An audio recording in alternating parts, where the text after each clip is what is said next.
स्वरूपं भक्तानुकम्पादितं ईशावतारं संग्रामकृष्णं शिरसा नमामः। धर्मस्वरूपिणे अवतार वरिष्ठाय रामकृष्णाय ओम धनुनीं शारदां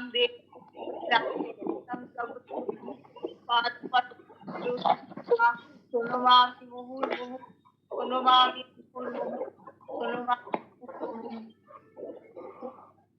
ঠাকুরের কথা শুনতে ভালো লাগে, করতে ভালো, করণ মনন অনুধ্যান করতে ভালো লাগে, ঠাকুরের কথা বলতে ভয় করে। স্বয়ং স্বামীজিকে ঠাকুরের প্রিয় শিষ্য যখন বলেছিলেন, তার গুরু ভাই তুমি ঠাকুরের কথা লেখো, ঠাকুরের সম্বন্ধে বলো। স্বামীজি বলছেন আমি কি বলবো, আমি কথা জানি যে লিখবো, কি বলবো। আর ঠাকুর যখন বলেছিলেন তুমি আমার সম্বন্ধে কি জানো, এই বলি না একটুখানি এটা ফোনটাকে করতে রে, মিউট করে দে, আওয়াজটা পাখার আওয়াজ, পাখার আওয়াজ। ঠিক আছে, থ্যাংক ইউ। আমি সহজ হয়ে বড় গোল করেছেন, আপনি সহজ হয়ে বড় গোল করেছেন, সহজ হয়ে বড় গোল করেছেন মানে আপনার করতে চাই। আবার এদিকে বলছেন নির্বাণ করার ঠাকুরের স্বামী ব্রহ্মানন্দের সেবক নির্বাণানন্দ ঠাকুরের কথা বলতে বলা হতো। মহারাজ বলেছিলেন ঠাকুর আমার অনেক কথা আমি বলতে পারবো, কৃপা হয় করতে পারবো, ঠাকুরের কথা তখন বলতে পারবো। তোমরা যদি তার কৃপা হয় তবে এই কথাগুলো তখন বলতে পারবো। আর 1886 সালের পয়লা বলেছিলেন যে এদেরকে 30 ঘোষ বলেছিলেন তুমি যে আমার সম্বন্ধে এত কিছু বলে বেড়াও, তুমি আমার সম্বন্ধে 30 ঘোষ বলেছিলেন বাল্মীকি মুনি যার হত্যা করতে পারেননি, তার আমি তিনি যে অবতার আমাদের ভগবত গীতার ভগবান শ্রীকৃষ্ণ বলছেন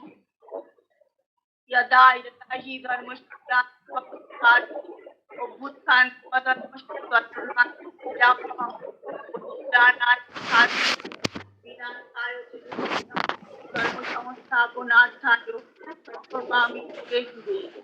যখন যখনই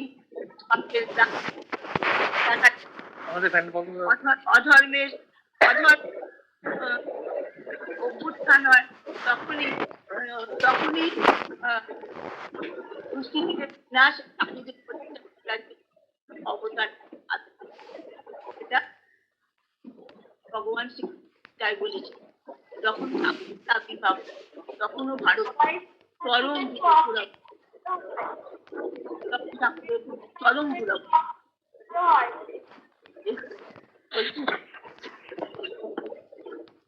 একটু কথা কম বলো, সবাইকে ফোন মিউট করতে বলো। এই সবাই এটা মিউট করে ফেলো, এটা কি বলে ছবি দেখো, ভিডিও অন করো, কিন্তু এটা অফ করে দাও, অডিওটা অফ করে দাও। ভাবিকে বলো তো ছোট কাকিমা অডিওটা অফ করে দিতে, অফ করে দিতে বলো অডিওটা, ওই জন্য আওয়াজ হচ্ছে, পাখা চলছে, অফ করে দিয়েছে। এবার ভাবি একটু অফ করে দে না অডিওটা। হ্যাঁ বলছি, হ্যাঁ এইভাবে তোমার এর আবির্ভাব হয়েছিল সেই সময় ধর্ম নিয়ে দলাদলি, হিংসা, বিদ্বেষ সব সব রকম মানে হানাহানি, মানে একদম চরম অবস্থা হয়েছিল। তখন ব্রিটিশ আমল ছিল। আমরা জানি যে সেই সময় ঠাকুর এসে বললেন যে ধর্ম হচ্ছে শুধু তীর্থস্থান ভ্রমণ করা, গঙ্গা স্নান করা, উপবাস করা, এইগুলো শুধু ধর্মের বহিরঙ্গ মাত্র। এগুলো প্রয়োজন নেই বলছেন, এগুলো বহিরঙ্গ মাত্র। আসল হলো ধর্ম হলো উপলব্ধির বিষয়। স্বামীজি বলছেন রিলিজিয়ান ইজ রিয়েলাইজেশন। উপলব্ধি কি? ধর্ম মানুষকে নতুন মানুষে রূপান্তরিত করে। ধর্ম মানুষকে হিংসে বিদ্বেষহীন, হিংসে বিদ্বেষহীন, অহংকারহীন, একজন ভালোবাসায় পরিপূর্ণ মানুষে পরিণত করে। এই ধর্মকে করার জন্য, রক্ষা করার জন্যই ঠাকুর অবতার হিসেবে জন্মগ্রহণ করেছিলেন। আর আমরা জানি যে 1836 সালের 18ই ফেব্রুয়ারি, সবারই জানা কথা, তাও ভালো লাগে বলতে, আর বলতে তো হবেই ঠাকুরের জীবনবাণী। 1836 সালের 18ই ফেব্রুয়ারি ঠাকুর ঠাকুর জন্মগ্রহণ করেছিলেন কামারপুকুর, হুগলি জেলার কামারপুকুর গ্রামে চন্দ্রমণি দেবী আর ক্ষুদিরাম চট্টোপাধ্যায়ের সন্তান হিসেবে। সেই থেকে ঠাকুর ছোটবেলা থেকেই ঠাকুরের খুব ধর্মে মন ছিল। দেবদেবীর মূর্তি পুজো করতেন, দেবদেবীর মূর্তি করে পুজো করতেন। রামায়ণ মহাভারত পুরাণের কথা কোথাও শুনে এসে পাড়ার সবাইকে বলতেন। আর ঠাকুরকে এত মিষ্টি দেখতে ছিল, এত মিষ্টি স্বভাব ছিল, সবাই তাকে কোলে নেবার জন্য, যেমন বৃন্দাবনে গোপালকে কোলে নেবার জন্য, যেমন নবদ্বীপে নিমাইকে কোলে নেবার জন্য সমস্ত গ্রামবাসীরা ব্যস্ত হয়ে উঠত, সেই রকম সবাই কি করতো, সবাই ছুটে ছুটে আসতো ঠাকুরকে, গদাইকে কোলে নেবে বলে। তার ঠাকুরের ছোটবেলায় নাম ছিল গদাধর। তারপরে সবাই আদর করত। কিন্তু তার বেশি দিন মানে আস্তে আস্তে তার এত ধর্মীয় ভাব তার মধ্যে এলো যে ভাব সমাধি হলো 3বার। ছোটবেলায় ভাব সমাধি 3বার হলো। কিরকম হলো? ছোটবেলায় ভাব সমাধি একবার হলো নীল আকাশে সাদা বকের শাড়ি দেখে ভাব সমাধি হয়ে গেল। একবার হলো আনুরে যাচ্ছিলেন বিশালাক্ষীর মন্দিরে, এই বিশালাক্ষীর মন্দিরে যেতে যেতে তার ভাব সমাধি হয় 2বার। আর 3বার তিনি মহাদেবের শিবরাত্রি পালা করার সময় তার হয়, তিনি মহাদেব, স্বয়ং মহাদেব, তিনি 3বার তার ভাব সমাধি হচ্ছে ছোটবেলায়। তারপরে মাত্র 7 বছর বয়সে তার 7 বছর বয়সে তার পিতৃবিয়োগ হয়। তখন বড় দাদা রামকুমার চট্টোপাধ্যায় ঠাকুরকে নিয়ে চলে আসেন, ঠাকুরকে নিয়ে কলকাতায় চলে আসেন।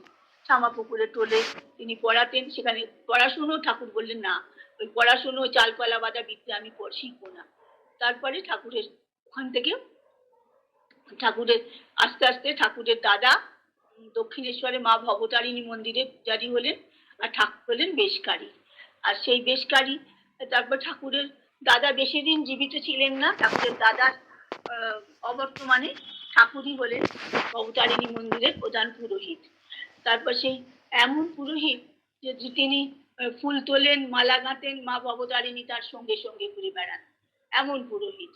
তারপরে এমন পুরোহিত যে কোনো দিন আরতি করতেই ভুলে যান, আবার কোনো দিন আরতি করতে করতে আরতি করছেন, ঘন্টার পর ঘন্টা ধরে আরতি করেই যাচ্ছেন।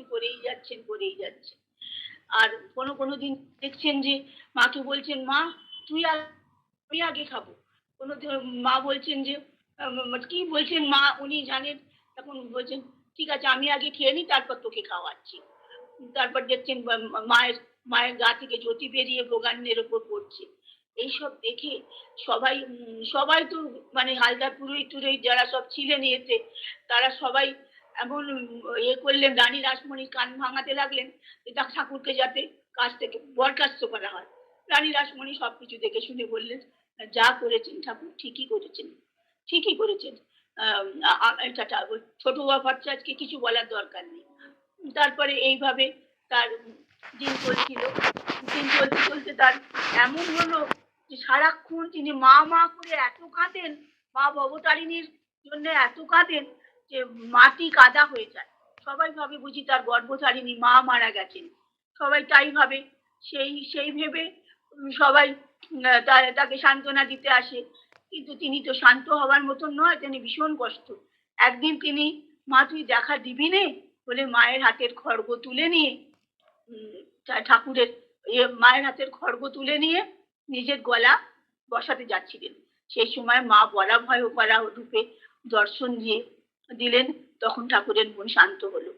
তখন ঠাকুরের মনে এখন ভীষণ তখন একটা উন্মাদ অবস্থা। তখন ঠাকুরের মা চন্দ্রমণি দেবী ঠাকুরকে কামারপুকুরে নিয়ে এলেন। কামারপুকুরে নিয়ে আসার পরে ঠাকুরের মা তখন তার চিকিৎসা করালেন, শুধু না তাকে তার বিবাহেরও ব্যবস্থা করলেন। ঠাকুরই বলে দিলেন যে কোনো অসুবিধে নেই, জয়রামবাটিতে রামচন্দ্র মুখুজ্জের বাড়িতে আমার কুটো বাঁধা আছে। সেইভাবে বিয়ে হলো ঠাকুরের সঙ্গে মায়ের। বিয়ে হওয়ার পরেই ঠাকুর ভুলেই গেলেন যে তিনি সংসার করেছেন, চলে এলেন আবার দক্ষিণেশ্বরে। দক্ষিণেশ্বরে চলে আসার পরে ঠাকুরের তখন হলো কি বলে, তখন মা তন্ত্রের দীক্ষিত করেন। তারপরে তোতাপুরি এসে বেদান্তবাদী তোতাপুরি এসে বেদান্তের শিক্ষা দেন। যে বেদান্ত শিখতে তোতাপুরীর 40 বছর লেগেছিল, ঠাকুরের সেটা মাত্র 3 দিন লেগেছিল। ঠাকুর তোতাপুরি বলেছিলেন এ কেয়া দৈবী মায়া।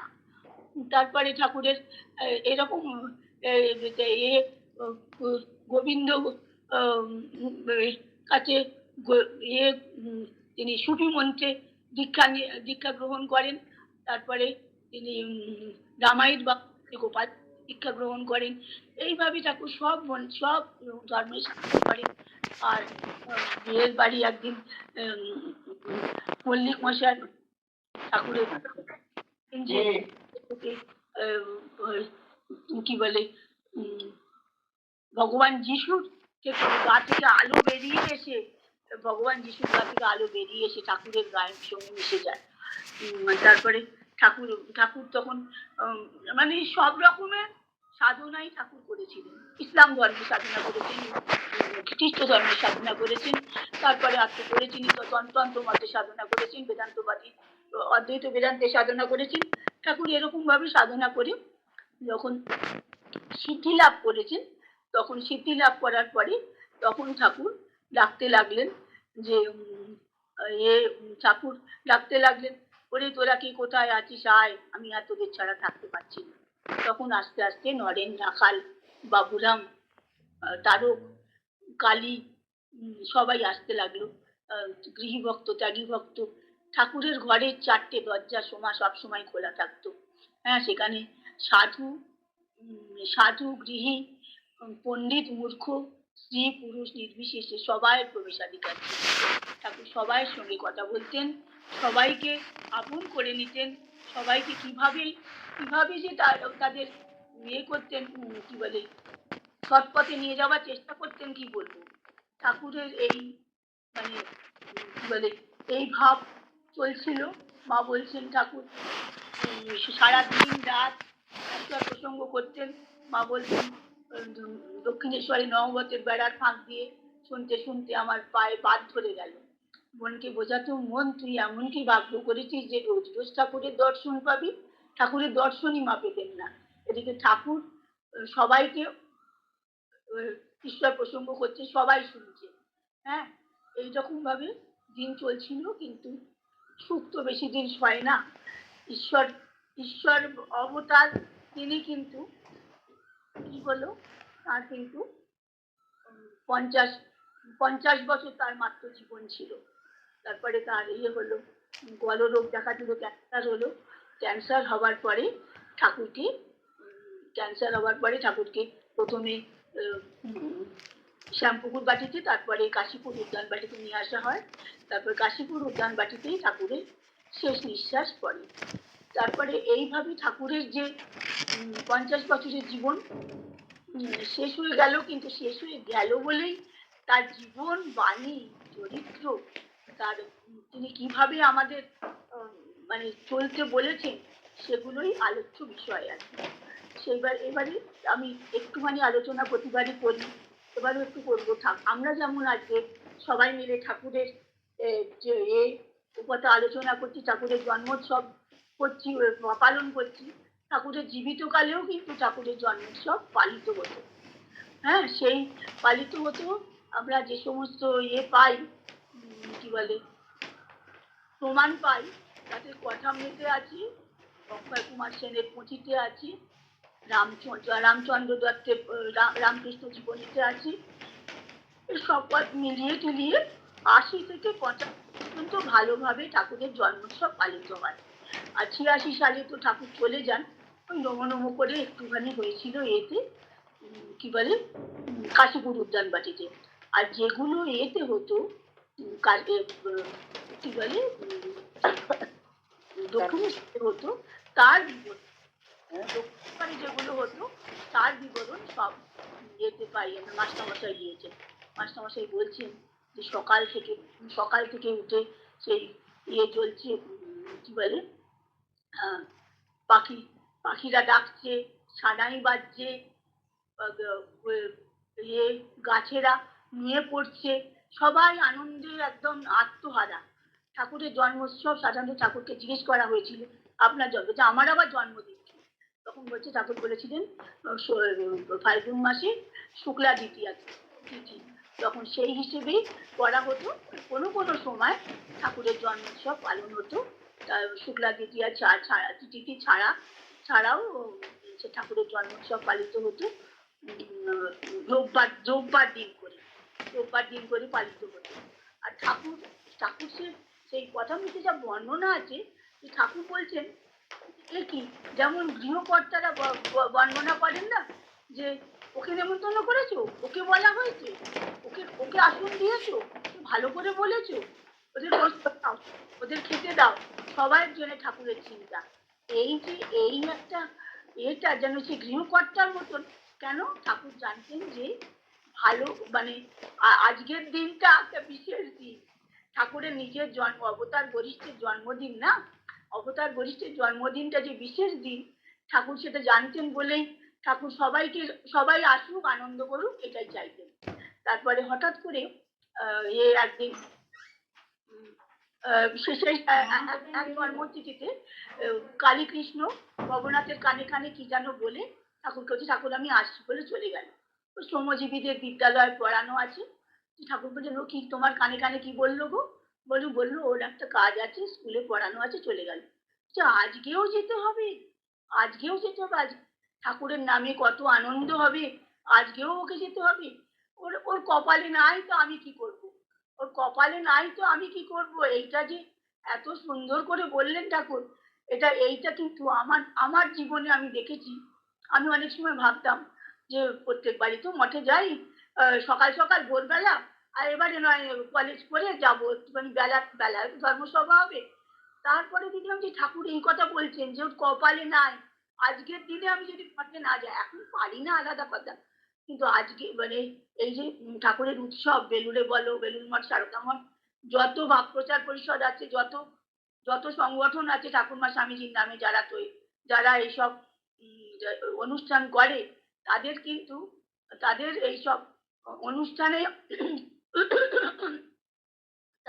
এইসব অনুষ্ঠানে যোগ দেবার জন্যই যেন ঠাকুর বলছেন তোর কপালে নাই তো আমি কি করবো। এত মানে লাগছে। ঠাকুরকে অনেক কিছু খেতে দেওয়া হতো। ঠাকুরের ওই ঠাকুর চান করবেন, সেই স্নানের জল রেখেছেন বাইরে গরম, যাতে রোদ্দুরে গরম হয়।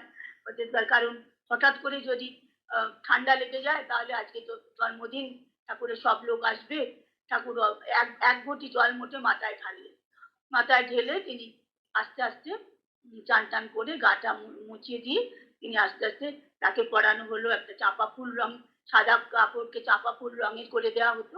চাপা ফুল রঙের কাপড় পরে, গোড়ের মালা পরে ঠাকুর হাত জোর করে চললেন, সব ভক্তবৃন্দ চললো। ঠাকুর প্রথমে মা ভবতারিণীকে প্রণাম করলেন, তারপরে রাধাকৃষ্ণের যুগল মূর্তিকে প্রণাম করলেন, তারপরে ওখান থেকে প্রণাম করলেন গোপালকে প্রণাম করে, দ্বাদশ শিব মন্দিরকে প্রণাম করে আস্তে আস্তে এসে নিজের ঘরে ছোট খাটটিতে বসলেন। আর সেখানে এসে সবার সঙ্গে কথা বলছেন। সবাই হঠাৎ করে এরা এলো, কীর্তনিয়ারা এলো থেকে কোন্নগর থেকে কীর্তনিয়ার দল কি খুব কীর্তন গাইতে গাইতে বলছে যে হঠাৎ করে রামচন্দ্র যেই কি বলে প্রবেশ করলো সভাগৃহে, সঙ্গে সঙ্গে 100টা সূর্য জ্বলে উঠলো। সবাই বলে উঠলো 100টা সূর্য জ্বলে উঠলো, তাহলে তো সবাই পড়ে যাবে। ঠাকুর বললেন না গো, সবাই ভেতরে যে আছে পদ্ম আছে সেগুলো বিকশিত হলো। তারপরে বলছে যে একদম গাইতে গাইতে বলছে যে শুধু কীর্তনিয়ারা গাইতে গাইতে বলছে শুধু নাম করলেই করে যাবে। তখন ঠাকুর বলছে না গো, শুধু নাম করলে হবে না, ব্যাকুলতা চাই, অনুরাগ চাই। শুধু নাম লোক দেখানো নাম করলে হবে না, ব্যাকুলতা চাই, অনুরাগ চাই। তারপরে ঠাকুর সামান্য দৃষ্টিভোগ করলেন। ওই তো কি বলে রামচন্দ্র দত্ত যেহেতু চিড়ে মহোৎসবে ঠাকুর যেতেন পানিহাটিতে, দেখেছিলেন ওখানে সব ফলার দেয়া হয়, সেই ফলারেরই ব্যবস্থা করেছিলেন, করতেন বেশিরভাগ। কিন্তু আমরা অক্ষয় কুমার সেনের বইতেও পাই, আর এমনিতেও পাই, আরো অনেক কিছুই ভোগ প্রসাদও দেওয়া হয়েছিল ঠাকুরকে।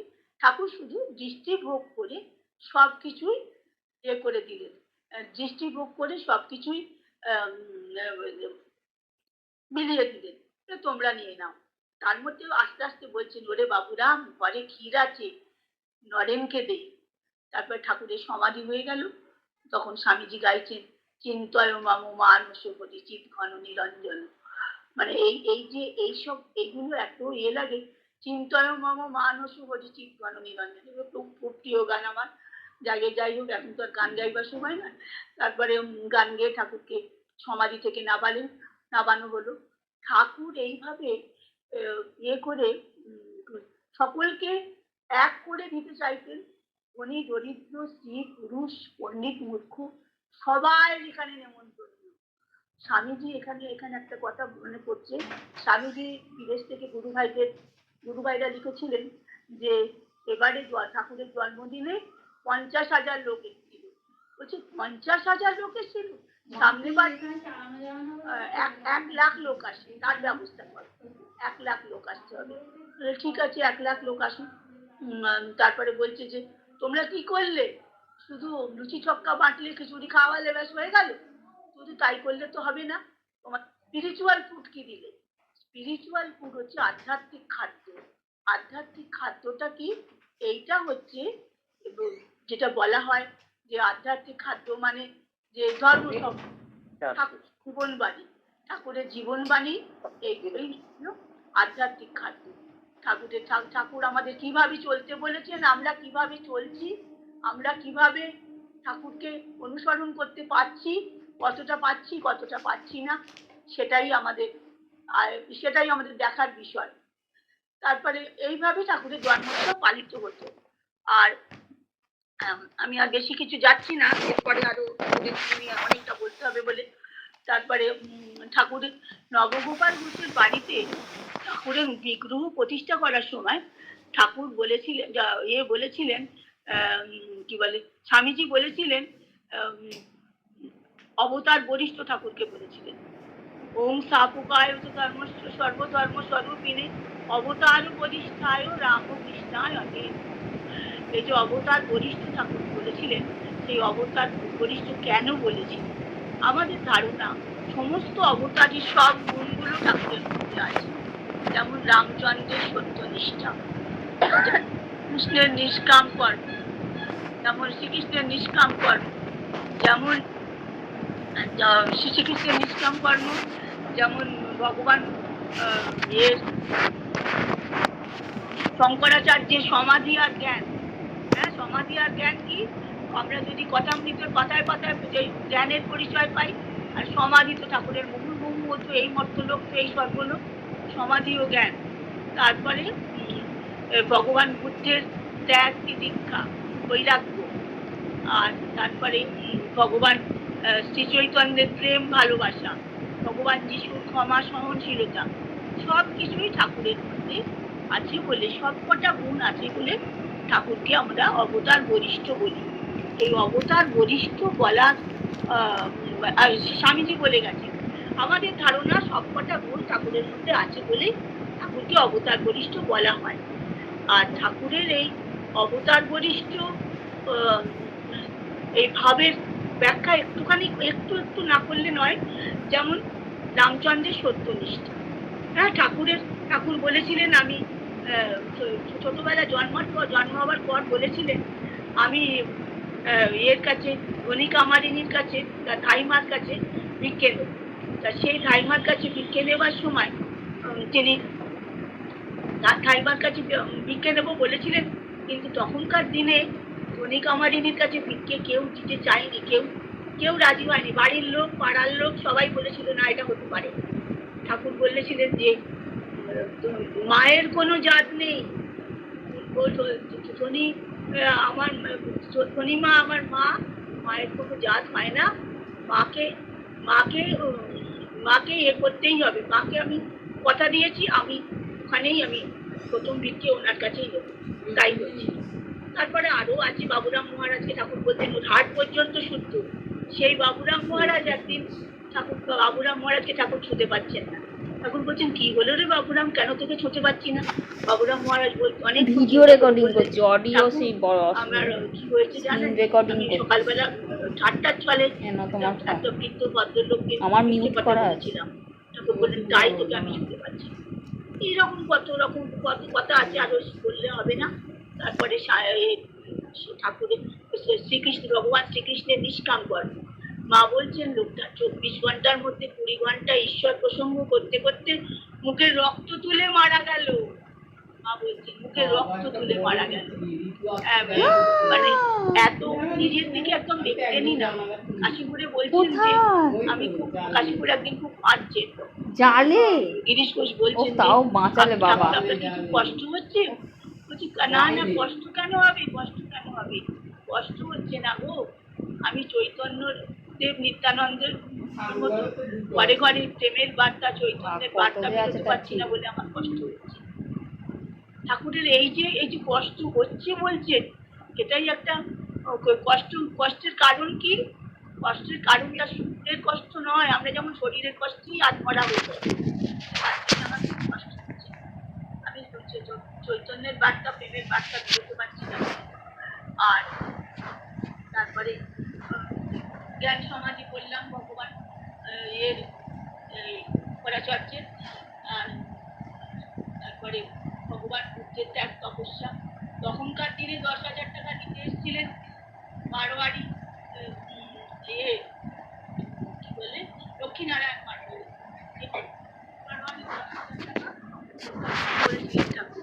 তখন মাকে বলেছিলেন তোমার যদি দরকার হয় না। মা বলছে না, আমি কেন, আমি নিলে তো তোমার সেবাতেই লাগাবো, আর তুমি যখন নামি আমি। মানে এত ইয়ে ছিল, আর কোনো ধাতু দ্রব্য স্পর্শ করতে পারতেন না। স্বামীজি তাকে পরীক্ষা করার জন্য বিছনার তলায় একটা পয়সা রেখেছিলেন, ঠাকুর চলে গেল বলে বলছে। হ্যাঁ, তারপর কামকাঞ্চনে অনাসক্তি আর ত্যাগ বৈরাগ্য ঠাকুরের খুব ছিল। ভগবান বুদ্ধের মতন। আর ভগবান যিশুর মতো সহনশীলতা। ঠাকুরকে কত কষ্ট দিয়েছেন রে হৃদয় দাদা, টিটু দাদা ঠাকুরকে বলছেন যে আমি না থাকলে তোমার পরমাগিরি উঠে যেত।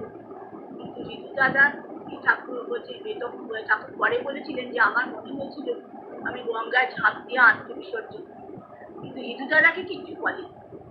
আমার মনে ছিল এত কষ্ট টিটু আমায় দিয়েছিল কি বলবো। তারপরে দিয়ে হালকা ক্লান্তি মেরে বলেছিলেন ঠাকুরকে, তুমি কি ভুল জানো গো যে তুমি করেছো রানী রাসমণিকে আর মধুবাবুকে তুমি। তখন ঠাকুর বলছিলেন পদাঘাত করার। ঠাকুর কিন্তু কিছু বলেননি, পরে বলেছিলেন আমি যদি ওটা মধুবাবুকে বলতাম তাহলে কি ও আস্ত রাখতো, ওকে মেরে ফেলতো। সেই জন্যে মধুবাবুকে উনি বলেননি কথাটা। তারপরে এত সহজ ছিল তার, যা হচ্ছে আমার হোক, আমি কিছু বলবো না। আর তারপরে ভগবান যিশুর মতো সহনশীলতা, ক্ষমা, ভগবান যিশুর মতো। আর এইগুলো আমাদের, এইগুলো সব। আর ভগবান শ্রী চৈতন্যের মতো ভালোবাসা, প্রেম ভালোবাসা, হ্যাঁ প্রেম ভালোবাসা এত ছিল যে প্রেম কি বলে যাদের হরি বলতে নয়ন ঝরে তারা তারা সবাই এসেছে, এই গানটা তো আমাদের প্রিয় গান। হ্যাঁ তারা সবাই এসেছে, তারা কিভাবে এসেছে, কিভাবে আমাদের নয়ন ঝরছে আমাদের, তবু আমাদের আহ তারা আমাদের আপনারা সেই সেই শ্রী চৈতন্যের প্রেম ভালোবাসা, মার খেয়েও তারা জগাই মাদাইকে উদ্ধার করেছে। হ্যাঁ সেই রকম ঠাকুরও কিন্তু সবাইকে উদ্ধার করার জন্যই এসেছিলেন, সকলকে ভালোবেসে গেছে। হ্যাঁ কোথায় রসিক ম্যাথর, তারপরে ভগবতী দাসী, প্রতি বিনোদিনী, সবাইকে ঠাকুর ভালোবেসে গেছে।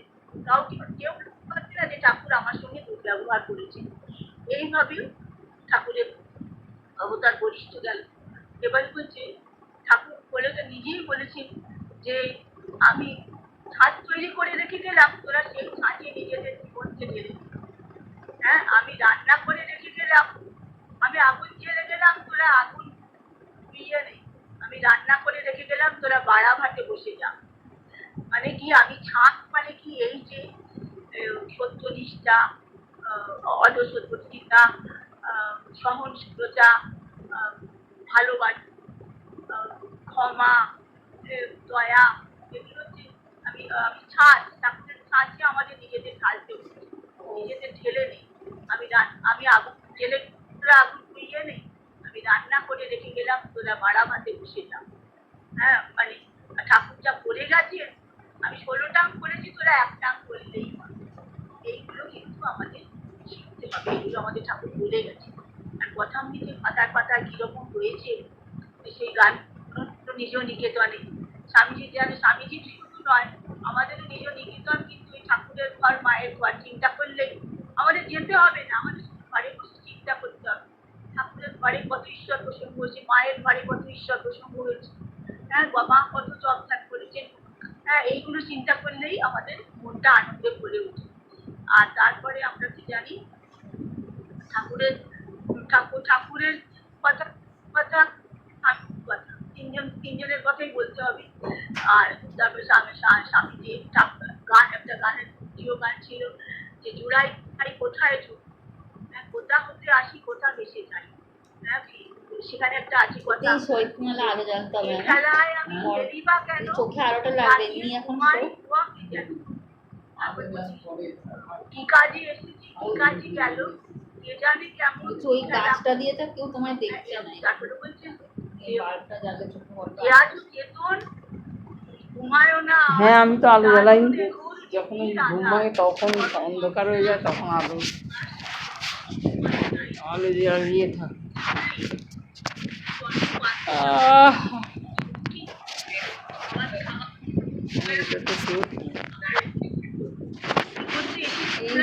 আমরা এসেছি 84 জন্মপান করে।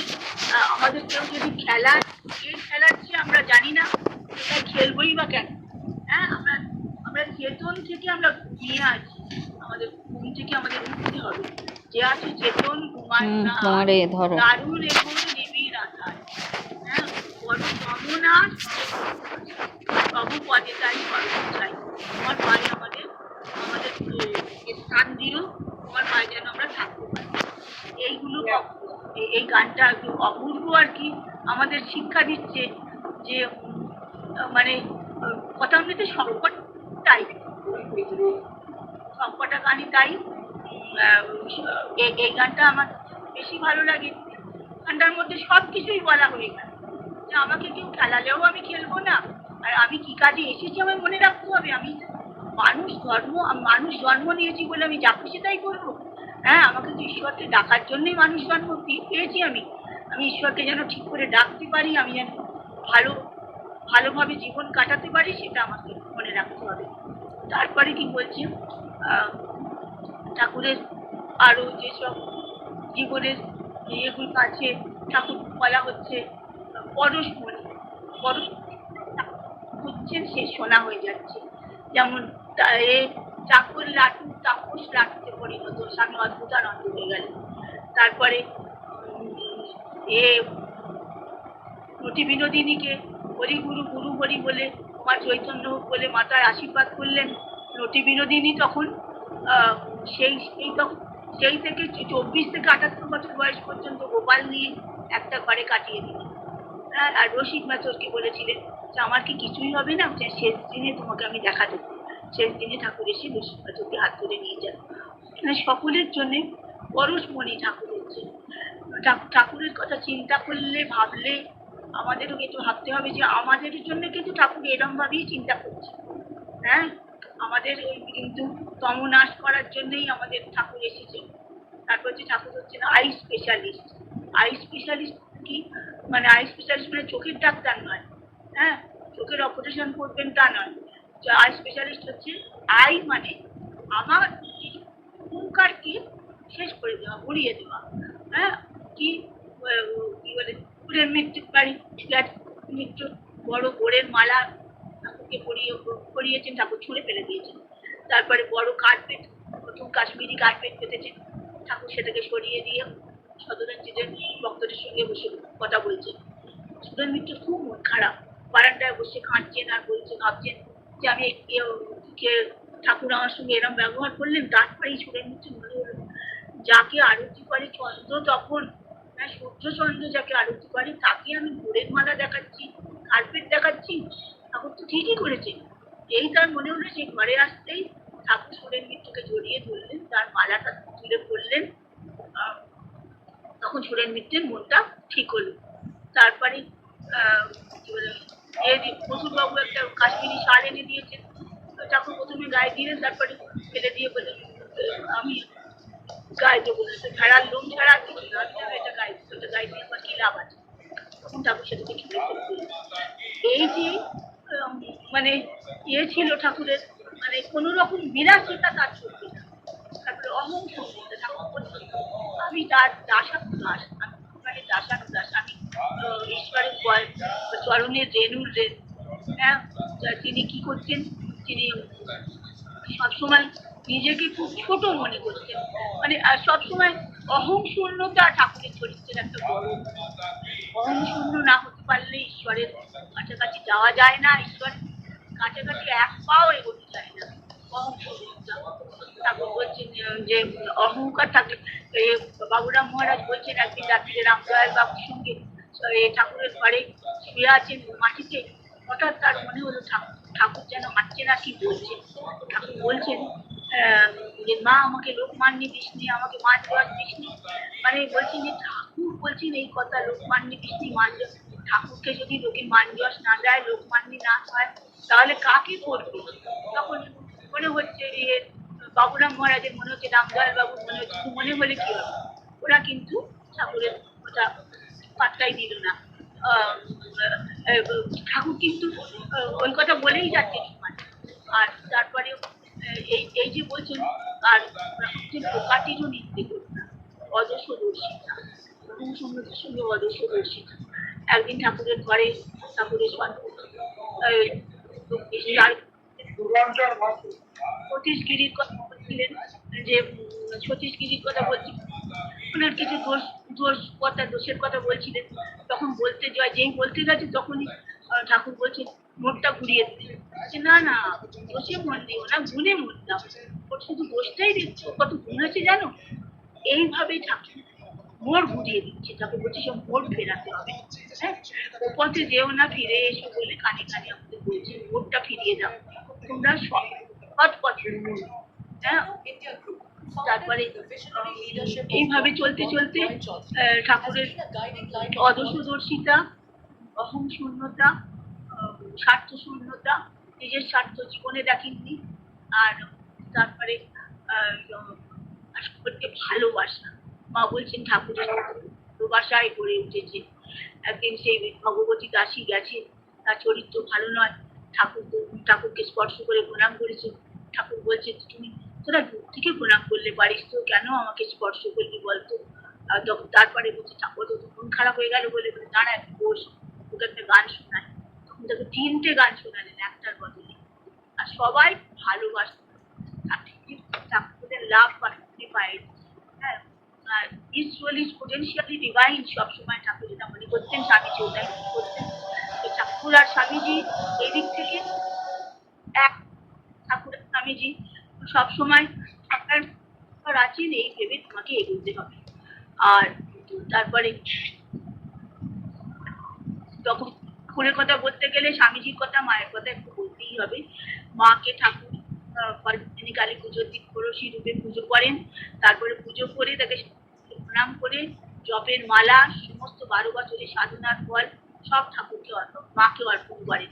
তারপরে বলছেন, তারপরে মানে নারী জাতির যে উন্নতির দরকার, নারী জাতি কতটা সম্মান তখনকার দিনে দিয়ে গেছেন আমরা চিন্তা করতে পারি। হ্যাঁ, তখন অবতারিণীর ঠাকুর মাকে জিজ্ঞেস করছিলেন যে তুমি কি আমাকে সংসার পথে টেনে নিতে এসেছো? মা বলছেন তা কেন, আমি তোমাকে ইষ্ট পথে সাহায্য করতে এসেছি। আর ঠাকুরও মাকে বলেছিলেন যে মা মন্দিরে আছেন সেই মাই আমার পদসেবা করছেন। ঠাকুরও মাকে সেই একই জ্ঞানে, দেবী জ্ঞানেই দেখতেন। হ্যাঁ, তারপরে ঠাকুর যখন এতে এলেন কি বলে কাশীপুর উদ্যান বাটিতে, তখন একদিন কিছু কিছু ভক্ত ঠাকুরের জন্য ফল মিষ্টি কিনে নিয়ে যেতে যাচ্ছিল। হঠাৎ তারা জানতে পারলো যে দক্ষিণেশ্বরে তো ঠাকুর নেই, ঠাকুর নিয়েতে আছেন, কাশীপুরে আছেন। তখন তারা এসে কাশীপুরে ঠাকুর ভোগটা লাগিয়ে দিতে, তখন কাশীপুর মা বলছে যে কাশীপুরে কেন ঠাকুরের ভোগ লাগানো, তোমার ভোগ লাগালো ওটা জগদম্বার ভোগ। ঠাকুরও বলছে না আমার ভয় করছিল জানো তো। তারপরে রাত্রিবেলা ঠাকুর একটি সময় বেছে নিয়ে বললেন, মাকে বললেন জানো গো তুমি কোনো চিন্তা করো না, এরপর ঘর ঘর আমার কথা ঠাকুর কাশীপুরে বলেছিলেন, ঘর ঘর আমার সত্যি তাই ঠাকুরের পুজো সারা ঘরে সারা আর মামা তোমার অডিওটা একটু অফ। স্বামীজি যেদিনকে ঠাকুরের কাছে এসে বলেছিলেন যে ঠাকুরকে বলেছিলেন আপনি কি, ঠাকুর বলেছিলেন হ্যাঁ দেখেছি, অবশ্যই দেখেছি, তোকেও দেখাতে পারি, তুই যদি দেখতে চাস তুই যেমন আমাকে দেখছিস তার চেয়ে স্পষ্ট ভাবে তোকে দেখা। স্বামীজি এই কথাটা শুনবার জন্য যেন ঠাকুরের কাছে এসেছিলেন। কিন্তু স্বামীজি ঠাকুরের মাকে তো মানতেন না, ঠাকুর এ করতেন না। স্বামীজি ঠাকুর বলতেন তুই হচ্ছিস বড় দিঘির মতো, হালদার পুকুরের মতন, হালদার পুকুরের মতন বড় দিঘি তুই। হ্যাঁ, তুই হচ্ছিস ষোড়শ দল পথ, সবার থেকে ভালো। বলছে তুই কেশব সেনের যদি একটা সূত্র হয় তোর মধ্যে 18টা সূত্র রয়েছে। তখন স্বামীজি বলছেন যে কেশব সেন কোথায় আর আমি কোথায়, আজকালকার ছোকরা আপনি আমার সঙ্গে কেশব তুলনা করছেন। ঠাকুর বলছেন আমি যা পারলাম, মা আমাকে যা বলা। স্বামীজি ঠাকুরকে তো মানতেন না, ঠাকুর কিন্তু মরেন করে পাগল। সেই স্বামীজি সেই ব্রাহ্ম সমাজে সেখানে অনেকদিন আসেননি বলে ঠাকুর ব্রাহ্ম সমাজে গিয়ে হাজির হবার পরে ঠাকুর ওখানে গিয়ে দেখছেন, ব্রাহ্ম সমাজে গিয়ে দেখছেন মানে নরেন গান গাইছে। ঠাকুর ওখানে সবাইকে ছেড়ে গিয়ে নরেনকে ছোবেন বলে এগিয়ে গেছে। তখন ব্রাহ্ম সমাজের লোকগুলো বোকার মতো সুইচ অফ করে দেয় আলো। তখন এত সবাই পরমাংশদেরকে দেখলে বলে এত পুরোপুরি জায়গায় ঠাকুরের পড়ে যাওয়ার তখন কোনোরকম ভাবে তখন ঠাকুরকে নিয়ে স্বামীজি বেরিয়ে আসেন। পরে স্বামীজি অনেকবার করে বলছেন আমার জন্য ঠাকুরের সেদিনকে এরকম দশা হয়েছিল। দক্ষিণেশ্বরে পৌঁছে দিলেন নরেশ, তখন ঠাকুর বললেন হইতে ডরাই না, হইতে ডরাই পাশে তোমায় হারাই।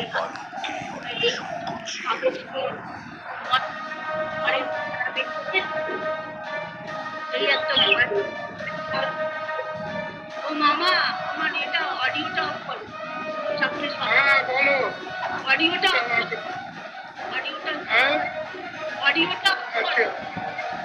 সারথি রথ অভিমন্যুর দিকে নিয়ে যাও।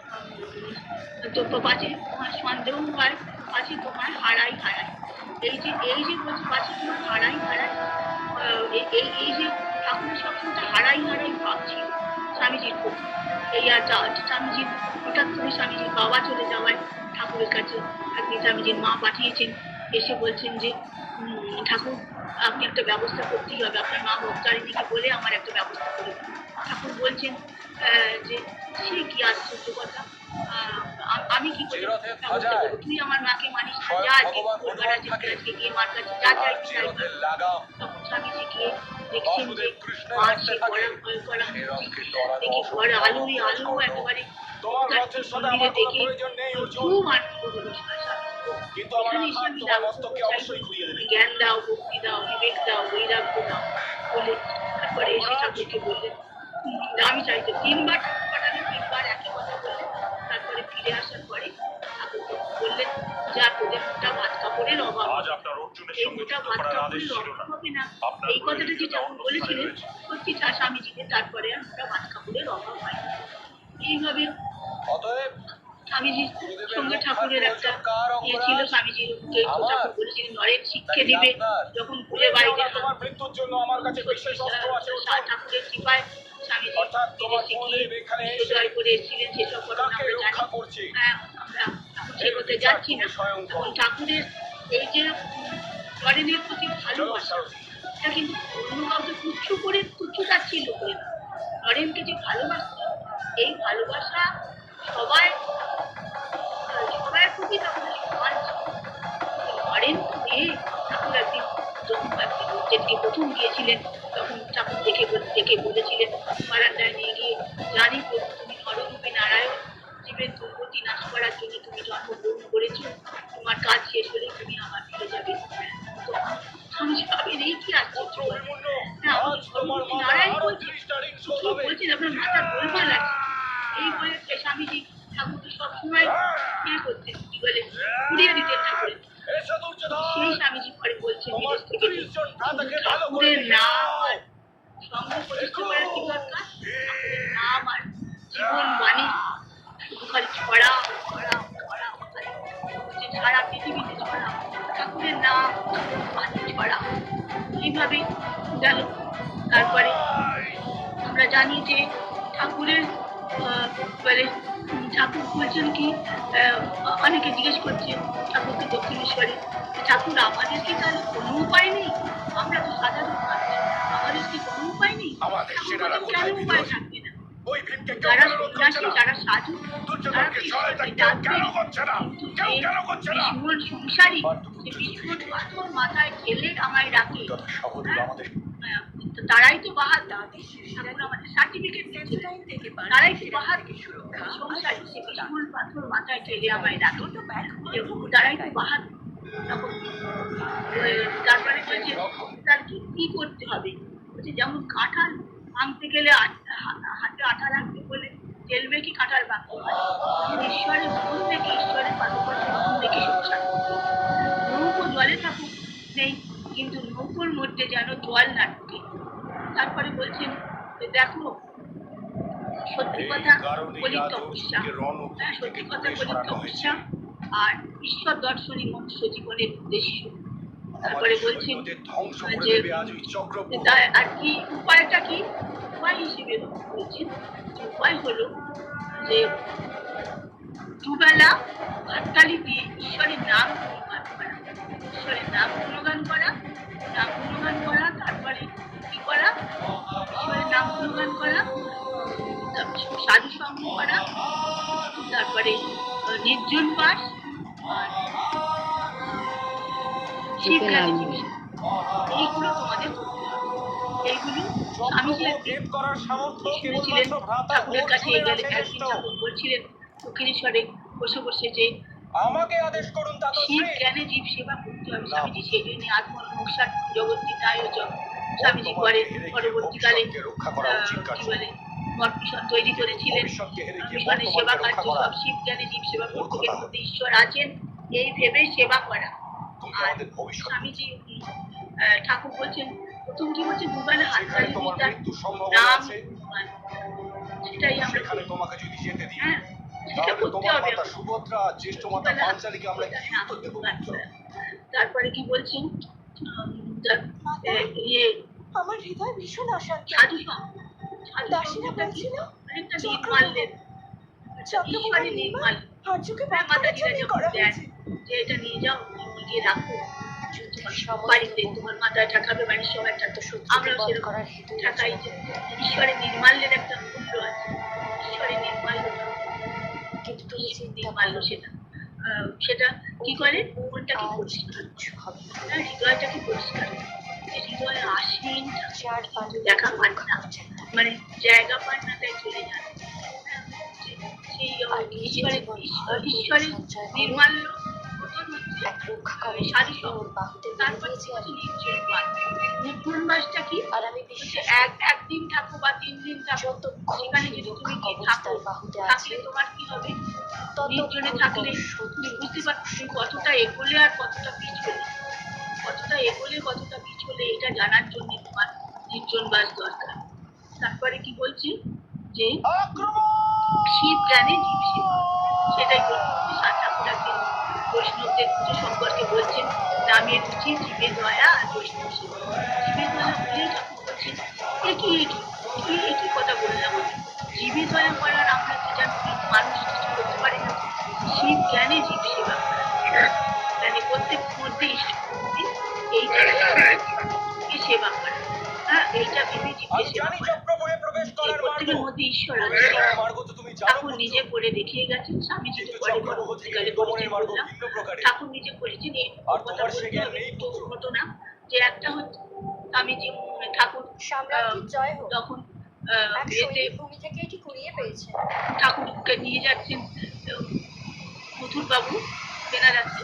হঠাৎ ঠাকুর দেখলেন যে যখন এসছে কি বলে ঠাকুর এসে ঠাকুর দেখছেন, এক জায়গায় এসে দেখছেন সেখানে এরা মানুষরা চোখ কোটরে ঢোকা, পেট কোটরে ঢোকা, খেতে পায় না।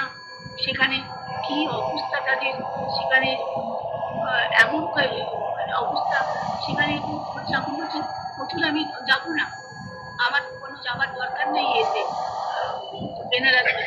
আবার এরাই আমার বিশ্বনাথ, এরাই আমার সচল বিশ্বনাথ, আমি এদের কাছেই বসি। যখন মধুবাবু বলছেন যে বাবা বলছে তুমি এদের পেট করে খাইয়ে দাও, 1 মাথা করে তেল দাও, পয়সা দাও, তবে আমি যে তখন মথুরবাবু বলছেন বাবা এটা যে সংখ্যায় অনেক, ওদের দাতব্য করতে গেলে আমার তো অনেকগুলো টাকা খরচা হয়ে যাবে। ঠাকুর বলছেন তাহলে আমার যাওয়া দরকার। মথুরবাবু আবার এলেন, সমস্ত কলকাতা থেকে সবকিছু এলো, কাপড় এলো, তেল এলো, খাবার এলো, খিচুড়ি হলো, আলুর দম হলো, পায়েস হলো, লাড্ডু হলো, বড় বড় লাড্ডুর পাহাড় হলো, সবাই খেলো, খেয়ে খুশি, ঠাকুরও খুশি। আবার আপনি শুনলেন চলুন বেনারসের থেকে। তারপরে এইভাবে ঠাকুর তার থেকে মানে এই শিবগানে জীব সেবা করে দেখিয়ে আর একটা শিবগান সেবা করে দেখিয়ে এটা হচ্ছে রানাঘাট আর হুগলি নদীর মালাইঘাট। ঠাকুরের এই ভাই কবে মারা গেছেন, ঠাকুরের ভাইপো কি বলে অক্ষয় সঙ্গে মারা বড় ভাইয়ের ছেলে। তখন বলছেন মথুরবাবু বলছেন বাবা আমি কি তাহলে কি বলে আমি যাবো মালাইঘাটে, তুমি যাবে আমার সঙ্গে? ঠাকুর বলছে হ্যাঁ চলো যাবো। চণ্ডী নদীর ধারে এক গাদা আমাদের সৈন্যরা ধ্বংস হয়ে যাবে তাতশ্রী, সেই আমাকে আজ্ঞা দিন। চোখ কোটরে ঢোকা, পেটে জামা কাপড় নেই, পেট ঢোকা, চুলে তেল নেই, কিছু খেতে পায় না। তোমার মাথাটা কি একদম খারাপ হয়েছে? তুমি এখানে উঠেছো কেন বাবা? তুমি এখানে কেন এসেছো? বাবা আমি এখানে এসেছি বিয়ে করার জন্য। এরা 3-4 বছর খাজনা নেয়, সেটা খাজনা কোথা থেকে দেবে? চন্দ্রগুহের জ্ঞান সেই তোমার দেওয়ান বই কিছু না, থেকে প্রাপ্তি লাভ করেছে, সব যার নিকট সব জিনিসপত্র আনাও, আনিয়ে এদের খেতে দাও, 1 মাথা করে তেল দাও, একটা করে বস্ত্র দাও। তারপরে ঠাকুর যে গাছের তলায় আমি শুনেছিলাম রমেশ বাবু বলেছিলেন সেই গাছটা অনেকদিন পর্যন্ত এখন আছে কিনা জানি না, সেই যে গাছের তলায় দাঁড়িয়ে ঠাকুর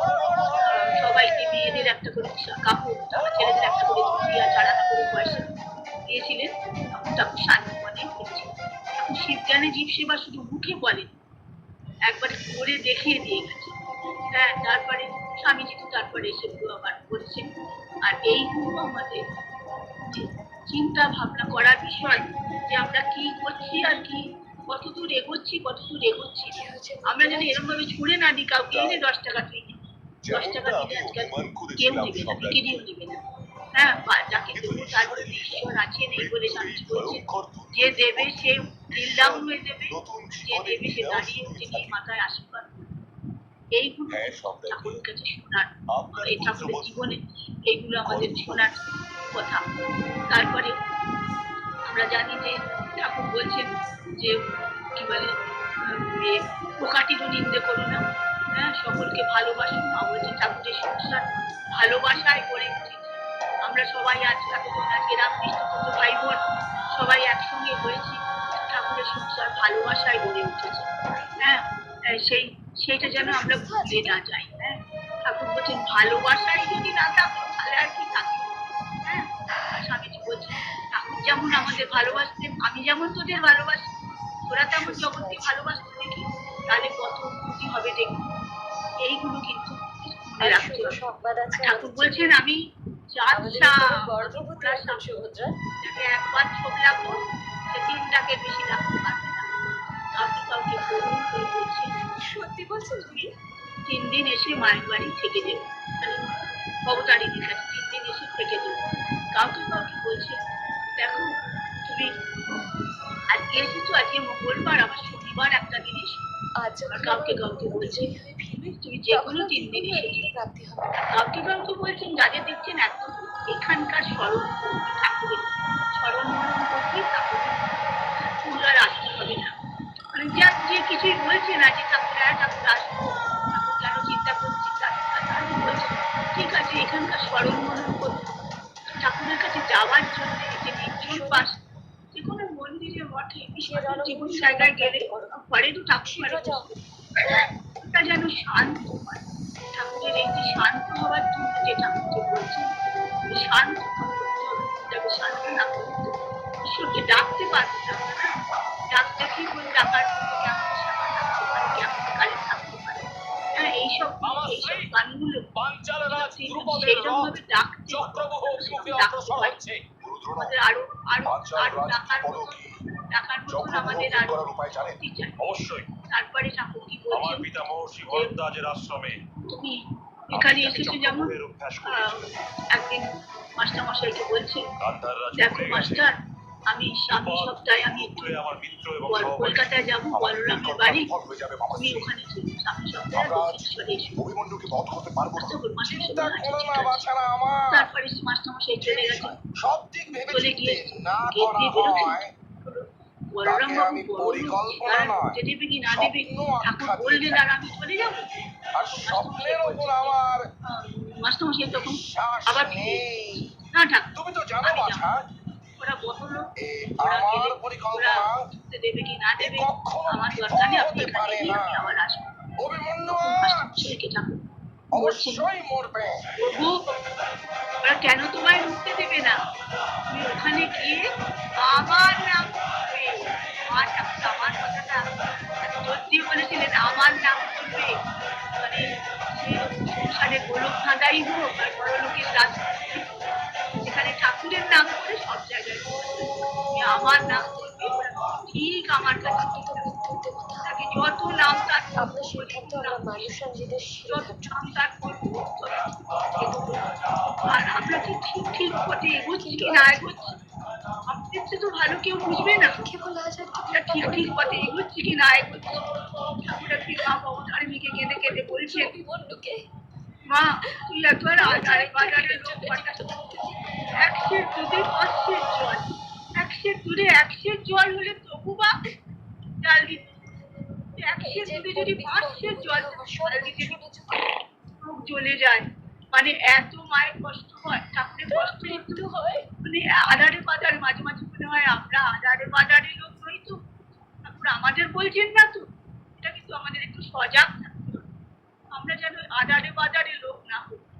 আর ঠাকুর এই যে বলছেন আমরা যেন 1 সের দুধে 5 সের জল আর সে জল যেন আমরা না মেশাতে পারি।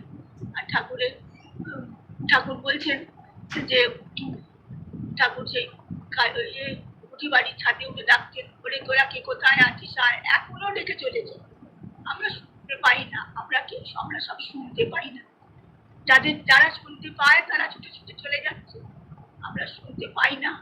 শোনার মতন কান আমাদের এখন তৈরি হয়নি, আমাদের যেন কানটা তৈরি হয়। ঠাকুরের কাছে এই প্রার্থনা আমাদের, ঠাকুরের জন্যে আমাদের আর তো কিছু করার নেই। ঠাকুর আমাদের সবকিছু ঢেলে দিয়ে গেছে যে আমি 16 টাং করে গেলাম, তোরা 1 টাং কর। আমি আগুন জ্বেলে গেলাম, আমি ছাঁচ তৈরি করে রেখে গেলাম, তোরা সেই ছাঁচে নিজেদের জীবনকে ঢেলে। আমি আগুন জ্বেলে গেলাম, তোরা আগুন পুড়িয়ে দে। আমি রান্না করে রেখে গেলাম, তোরা বাড়া ভাতে বসে যা। সব করে গেছে। কিন্তু ঈশ্বরের নামটা ব্যাকুল হয়ে পড়তে হবে। ঈশ্বরের নামটা শুধু নাম করছি, অরর করে মারা যাচ্ছে, ওইসবগুলো ঠাকুর বলছেন হবে না। মন দিয়ে ঈশ্বরকে ডাকতে হবে। ঈশ্বরকে ডাকলে, একবার ডাকলেই সাড়া পাবে। এইভাবে ঠাকুর আমাদের বলছেন তার দিকে এগোতে, আমরা যেন তার দিকে এগোতে পারি। রবীন্দ্রনাথ ঠাকুরের কবিতা আছে, বহু সাধনার ধারা, জ্ঞানে তোমার মিলিত হয়েছে তারা, দেশ বিদেশে প্রণাম আনিল টানি, সেটাই আমার প্রণতি দিলাম আমি।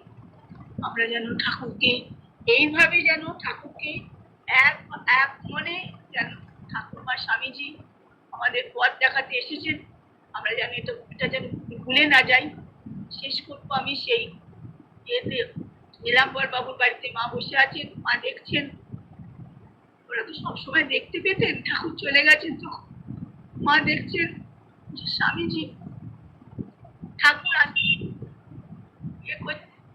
কি বলে হেঁটে হেঁটে সিঁড়ি ভেঙে ভেঙে গঙ্গায় মিশে গেল ঠাকুরের শরীর। আর তো স্বামীজি ঠাকুরের শরীর গঙ্গায় লীন হয়ে গেল। স্বামীজি সেই জল দিয়ে সবাইকে শেখাচ্ছেন আর বলছেন জয় তু শ্রী রামকৃষ্ণ, জয় তু শ্রী রামকৃষ্ণ করে সবাইকে ছিটিয়ে দিচ্ছেন। সবাই যেন চেতনা হয়, সবাই যেন ঠাকুরকে চিনতে পারি আমরা, সবাই যেন ভালো হতে পারি আমরা। ঠাকুর আমাদের ভালো হওয়ার পথ দেখাতে, আমাদের ভালো যেন আমরা হতে পারি। আমরা আর মানে আমরা ভালো তো আছি, খারাপ আমরা নয়। ঠাকুর বলছেন যে ঈশ্বরকে ডাকে সে তো ভালোই, সে বিস্ময় সংসারে থেকে বিস্ময় পাথর মাথায় ঠেলে ঠাকুরকে ডাকছে, তার তো হবেই, মানে তার তো সে তো বীর বাহাদুর। এটা ঠাকুর আমাদের বলছেন, যে ঠাকুর আমাদের এটাও বলছেন যে ব্যাকুল ভাবে তাকে ডাকতে হবে। আর হিংসে, বিদ্বেষ, অহংকার, পরনিন্দা, পরচর্চা, এগুলো ঠাকুর একদম পছন্দ করতেন। একদম যেন আমরা এগুলো না করি। অহং শূন্য, স্বার্থ শূন্য, সকলকে ভালোবাসায় পরিপূর্ণ যেন আমরা জীবন করতে পারি, জীবন যাপন করতে পারি। সকলের ওপর ঠাকুরমা স্বামীজির আশীর্বাদ বর্ষিত হোক। ওম প্রভুতা সিদ্ধোত্তম দেবী বিস্মার্তি হারিণী ত্রৈলোক্যবাসী নামিতে লোকানাং বরদা ভব। ওম শান্তি, ওম শান্তি, ওম শান্তি। হরি ওম তৎসৎ। শ্রী রাম কৃষ্ণ অর্পণমস্তু। কেউ করে তো ভাই, হ্যাঁ সাথী ভাই, আরো কিছু বলার আছে?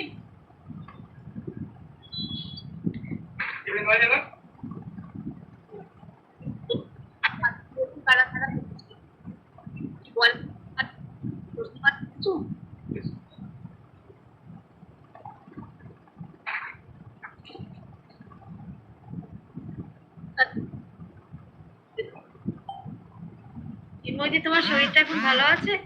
বাবা পরে বলবো। আমার তোমার করিল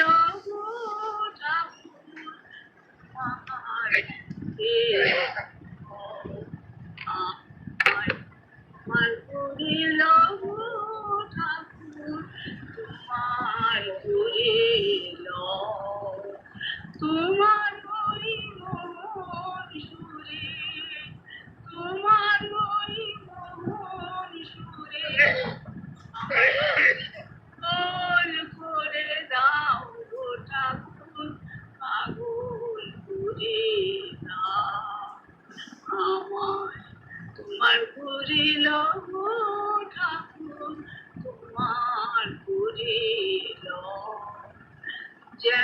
থাকি সদা তোমার ধ্যানে, আর কিছু না চাই জীবনে, তোমার নামে তোমার প্রেমে বিভোর করে দাও গো ঠাকুর, বিভোর করে দাও আমায়, তোমার করে লব ঠাকুর, তোমার করে লও।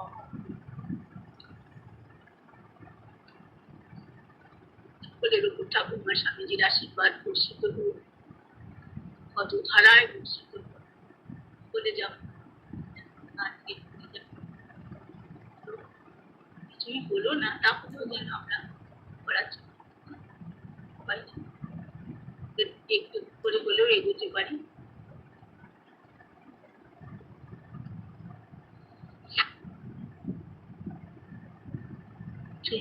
বলে মন রে গাবো রাম কৃষ্ণ নাম, শ্রীরাম কৃষ্ণ নাম, শ্রীরাম কৃষ্ণ নাম, অন্তরে যতনে রাম মন রে গাবো নাম, দীন বাঙালের ধন রাম কৃষ্ণ নাম, দীন বাঙালের ধন রাম কৃষ্ণ নাম, রাম কৃষ্ণ নাম, শ্রীরাম কৃষ্ণ নাম, একই বৃন্দে ফুটিল রে রাধা কৃষ্ণ শ্যাম, শিব কালী ব্রহ্মা বিষ্ণু শ্যামা সীতারাম, রাম কৃষ্ণ নাম, শ্রীরাম কৃষ্ণ নাম, রাম কৃষ্ণ নাম, শ্রীরাম কৃষ্ণ নাম, নাম একই জেনে মন রে গাবো নাম, জন্ম মরণ সাথী রাম কৃষ্ণ নাম, নাম প্রভু একই জেনে মন রে গাবো নাম,